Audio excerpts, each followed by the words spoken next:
ఈ యుద్ధం గురించి నేను రాయడం ఇదే చివరిసారి.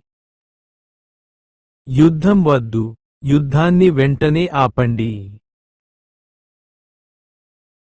జీవం జీవించడం కోసం దేవుడు ఈ ప్రపంచాన్ని సృష్టించాడు. ప్రపంచంలో ప్రతి ఒక్కరూ తమ సొంత శ్రమతోనే జీవిస్తారు. వారిని చంపడానికి నీకు ఏ హక్కు ఉంది? మీరు యుద్ధం పేరుతో అమాయక ప్రజలను ఎందుకు హింసించి చంపుతున్నారు?